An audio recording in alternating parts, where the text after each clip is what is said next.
મહેસાણા મહાનગરપાલિકામાં પ્રજાના પૈસે અધિકારીઓ અને પદાધિકારીઓના જલસા થતા હોવાનો તેમજ ચા નાસ્તાના કોન્ટ્રાક્ટમાં ભારે ગોટાળાનો આક્ષેપ કોંગ્રેસે લગાવ્યો છે।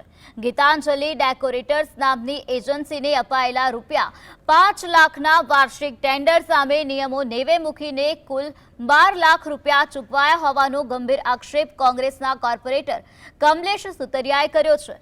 આટલા મોટા વિવાદ અને ભ્રષ્ટાચારની આશંકા હોવા છતાં સ્ટેન્ડિંગ કમિટીની બેઠકમાં આ વિવાદિત એજન્સીને ફરીથી વધુ 1 વર્ષ માટે કોન્ટ્રાક્ટ મંજૂર કરી દેવામાં આવતા પાલિકાનું રાજકારણ ગરમાયું છે। પ્રજાના ટેક્સના પૈસાનો વેડફાટ થતો હોવાથી ભારે વિરોધ થઈ રહ્યો છે।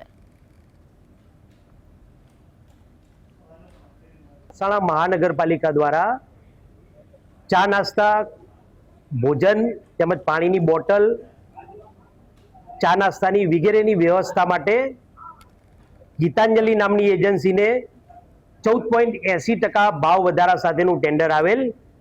એ ટેન્ડર મંજૂર કરી જે તે વખતે એમને કામગીરી આપવામાં આવેલ।